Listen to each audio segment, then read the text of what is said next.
చట్టాలకు సంబంధించిన అంశమైంది. వాళ్ళకుండే మైనస్లు మీరు సొమ్ము చేసుకున్నారు, మీకుండే మైనస్లని మీ ప్రభుత్వ వ్యతిరేకతని సొమ్ము చేసుకోవాలని వాళ్ళు అనుకున్నారు. అల్టిమేట్గా ప్రజలు ఏం చేశారని 14వ తారీఖు ఫైనల్ జడ్జిమెంట్ అయినా ఎగ్జిట్ పోల్స్ కూడా కొన్ని సందర్భాల్లో అవే అవుతాయి. కాబట్టి చూడాలి ఎలా ఉంటుంది. ఒక్క నిమిషము దయాకర్ గారు, మల్లయాదవ్ గారు నమస్తే అండి. మల్లయాదవ్ గారు, మీ అంచనాలకు తగ్గట్టే ఉన్నాయా ఇవి? అంటే నిన్నటి వరకు కూడా ఏ సర్వే జరిగినా బీఆర్ఎస్ గెలుస్తుంది. అవును, నిన్నటి వరకు కాదు కానీ ఒక 5-6 రోజుల ముందు వరకు జరిగింది. కరెక్ట్, వాస్తవమే.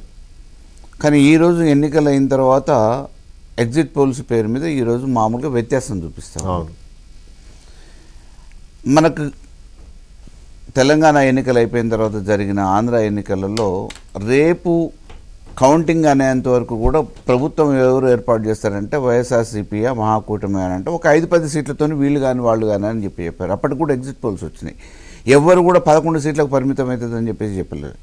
కానీ పెట్టెలు తెరిచిన తర్వాత మాత్రం వైఎస్ఆర్సీపీ 11 సీట్లకు పరిమితమైంది. డిజాస్టర్ వచ్చి ఓటు వేసిన ఓటరు కూడా ఎవరికి వేసింది అనేది చెప్పలే. ఎగ్జిట్ పోల్స్ కూడా పల్స్ని పట్టుకోలేకపోయినాయి. కాబట్టి ఈరోజు నిశ్శబ్ద విప్లవం అయితే జరిగింది జూబ్లీహిల్స్ ఎన్నికలలో. న్యూట్రల్ ఓటర్స్ ఎటు ఓటేసారు అని అంటే అది 100% బీఆర్ఎస్కే ఓటేసారు అనే భావన మాకుంది. అటువంటి సమాచారం కూడా మాకుంది.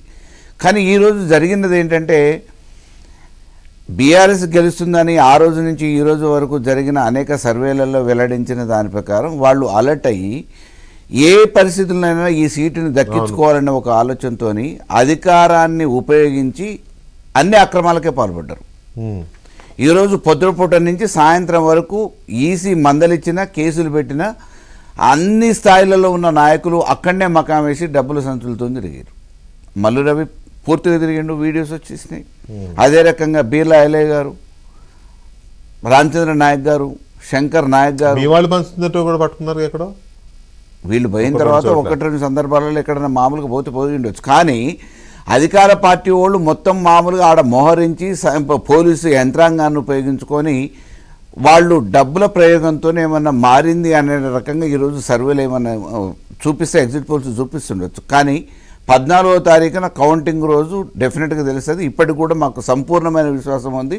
100% జూబ్లీహిల్స్ ప్రజలు మా వైపే ఉన్నారు, మాకే సానుకూలంగా ఓటేసారనే అభిప్రాయం అయితే ఉంది. సరే, సహజంగానే ధీమా ఉంటుంది అనుకోండి. అది ఇంకా టైం ఉంది కదా, ఏమో ఇవే ఎందుకు నిజమవుతాయి, అట్లా కూడా అవ్వచ్చు అనే ధీమా ఉంటుంది. కానీ ప్రభుత్వ వ్యతిరేకతని ప్రజల్లోకి తీసుకెళ్ళాలి అనే మీ ప్రయత్నం సక్సెస్ అయిందా లేదా అనే దాని మీదనే డౌట్ ఉంది. ఎందుకంటే ప్రజలు దాన్ని ఎలా రిసీవ్ చేసుకున్నారనే దాని మీద మాత్రం డౌట్ ఉంది. మీరు కూడా ఫీల్డ్లో తిరిగి ప్రచారం చేశారు కదా. ఈ ముందస్తుగా వచ్చిన సర్వేలు అవతల వాళ్ళని అలర్ట్ చేసి, మీ ప్రత్యర్థి పార్టీని కాంగ్రెస్ పార్టీని బాగా అలర్ట్ చేసి వాళ్ళు అగ్రెసివ్ అయిపోయారు. మీ వాళ్ళేమో కొంత ఇక మనకు అయిపోయిందని ఓవర్ కాన్ఫిడెన్స్ వచ్చినట్టుగా అనిపిస్తూ ఉంది. అదేం లేదు, రోజు రోజుకి మామూలుగా ఏవేవి చేయాలో ఎన్నికల ప్రక్రియలో ప్రచార సరళిని పెంచడం కానివ్వండి, ర్యాలీలు కానివ్వండి, ఇటువంటివన్నీ కూడా డోర్ టు డోర్ క్యాంపెయిన్లో కానివ్వండి, ప్రభుత్వ వైఫల్యాలని ఎండగట్టడంలో, ప్రజలకు చేరజేయటంలో, ఓటర్లని చైతన్యపరచడంలో మా ప్రయత్నం మేము చేసినాం. పార్టీ పరంగా ఎక్కడ కూడా అటువంటి లోటు జరగలేదు. కాకపోతే ఉన్న సర్వేలు స్వచ్ఛందంగా వాళ్ళు మామూలుగా స్వతంత్ర సంస్థలు ఏవైతే చేసినాయో ఆ సర్వేల ఆధారంగా వాళ్ళు అలర్ట్ అయితే రేపు ఒకవేళ ఈ ప్రభుత్వ వ్యతిరేకత అనేది ఈ జూబ్లీహిల్స్ ఎన్నికల ద్వారా బహిర్గతం అవుతుంది. దీనివల్ల రేపు మామూలుగా సీట్లలో కూర్చున్న వాళ్ళు కూడా ఇబ్బంది అవుతుంది అనే ఒక అభద్రతా భావంతో వాళ్ళు కొంచెం అంటే నిజాయితీగా నిష్పక్షపాతంగా ఎన్నికలు జరిగితే, ప్రజాస్వామ్యయుతంగా ఎన్నికలు జరిగితే ఈ ఇబ్బంది ఉండేది కాదు. కానీ ఈరోజు అధికార దుర్వినియోగానికి పాల్పడ్డారు. అధికారాన్ని మొత్తం యంత్రాంగాన్ని మోహరించి పోలీసు వాళ్ళని పెట్టుకొని ఏజెంట్ల మీద దాడులు చేసి బెదిరించి రకరకాల చర్యలకు పాల్పడి డబ్బు ప్రవాహం మామూలుగా కుప్పలు తెప్పలుగా డబ్బు సంచులతోని కాన్వేలను తిరిగిరు ఈరోజు. రైట్, ఆఖరికి డిప్యూటీ సీఎం భట్టి గారు కూడా వచ్చారు. ఒకటి వాస్తవం అండి, దాన్ని ప్రెస్టీజియస్గా తీసుకున్నారు వాళ్ళు, నో డౌట్. జిహెచ్ఎంసీ పరిధిలో వాళ్ళకి జనరల్ ఎలక్షన్లో ఒక్క సీటు కూడా రాలేదు. కాబట్టి ఎలాగైనా ఇట్లాంటి దొరికినప్పుడు అందుకోవాలని చెప్పి కంటోన్మెంట్ కొట్టారు. రైట్, కొంతమంది ఎమ్మెల్యేలు పార్టీలో చేరారు పోయి.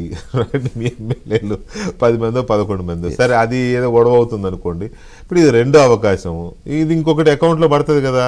సో సీరియస్గా తీసుకున్నారు. దాని తగ్గట్టుగా మీ సైడ్ నుంచి జరిగిన చిన్న చిన్న పొరపాట్లని వాళ్ళు గట్టిగా బ్యాగ్లో వేసుకున్నారు. So Sangappa, good evening.